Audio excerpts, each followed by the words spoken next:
বিচার না পাওয়া পর্যন্ত পুজোর সময়ও পুজো মণ্ডপে প্রতিবাদ অব্যাহত থাকবে জলপাইগুড়িতে। মানুষের কাছে এই বার্তা যায় যে সঙ্গমিত্রা ক্লাব তিলোত্তমাকে ভুলে যায়নি। আমরা তিলোত্তমাকে ভুলে যাইনি আনন্দের দুর্গাপূজার আনন্দে। ম্যাঙ্গোস ফ্যাশন মেন্সওয়্যার শারদীয় উৎসবে নিয়ে এসেছে আপনাদের জন্য আকর্ষণীয় উপহার। এখানে কেনাকাটা করলেই 15 থেকে 20% ছাড় ও উপহার নিশ্চিত। এখনই চলে আসুন আমাদের দোকানে। ঠিকানা Sheikh Srilal market, Dasbhavan opposite Mabila building, Siliguri. যোগাযোগ করুন 9474896276 অথবা 7679778885 নম্বরে। তিলোত্তমার ধর্ষক ও হত্যাকারীদের শাস্তির দাবি সংঘমিত্র ক্লাব বিবেকানন্দ পাড়া ওয়ার্ড নম্বর 24 জলপাইগুড়ির সিদ্ধান্ত গ্রহণ করেছে আগামী সপ্তমী দিন থেকে নবমী পর্যন্ত প্রত্যেক সন্ধ্যার 7টা থেকে 7:10 পর্যন্ত এই 10 মিনিট পুজো প্যান্ডেলের সমস্ত লাইট অফ করে অবশ্যই মণ্ডপের ভেতরে এমার্জেন্সি লাইট জ্বলবে ও মাইক বন্ধ করে রাখা হবে।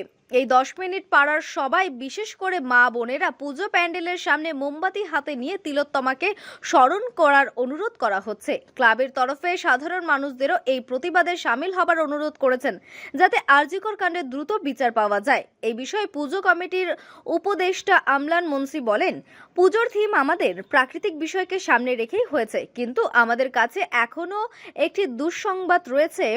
আরজিকর কাণ্ডের এই বিচারে এখনো পর্যন্ত হয়নি, তাই এই ধরনের প্রতিবাদ করতে চলেছি আমরা।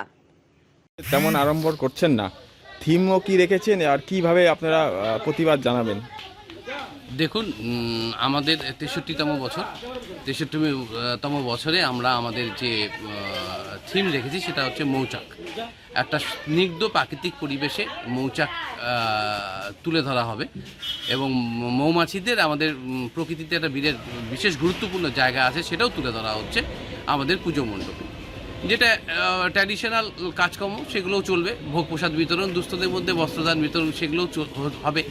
কিন্তু এর পাশাপাশি এই 3 দিন যেন কোনোভাবেই মনে না হয় যে সংঘমিত্রা ক্লাব, দেখেন সংঘমিত্রা ক্লাবই একজন মহিলার নামে। জলপাইগুড়ি খুব কম ক্লাব আছে যেখানে মহিলার নামে কোনো ক্লাব আছে। সংঘমিত্রা কিন্তু একজন সংঘমিত্রাকে আর নতুন করে বলবার প্রয়োজন পড়ে না, আপনারা জানেন একজন মহিলার নামে সংঘমিত্রা ক্লাব। সেখানে যেন মানুষের কাছে এই বার্তা যায় যে সংঘমিত্রা ক্লাব তিলোত্তমাকে ভুলে যায়নি। আমরা তিলোত্তমাকে ভুলে যাইনি আনন্দের দুর্গাপূজার আনন্দে, সেই বার্তাও কিন্তু আমরা দিতে চাই। তার জন্য আমরা সপ্তমী থেকে নবমী পর্যন্ত সন্ধ্যা 7টা থেকে 7:10 পর্যন্ত এই 10 মিনিট আমরা আমাদের মণ্ডপের ভিতরে এমার্জেন্সি লাইট জ্বালিয়ে রাখবো, কিন্তু ডেকোরেশনের জন্য যে লাইটগুলো থাকবে সেই লাইটগুলো কিন্তু আমরা বন্ধ করে দেবো। এবং এই 10 মিনিট আমাদের পাড়ার যে মা বোনেরা রয়েছে সেই মা বোনেরা মণ্ডপের সামনে সারিবদ্ধভাবে দাঁড়িয়ে মোমবাতি হাতে নিয়ে দাঁড়িয়ে তিলোত্তমাকে স্মরণ করবে এবং তিলোত্তমাকে যারা ধর্ষণ করে হত্যা করেছে তাদের দ্রুত শাস্তির দাবি জানাবে।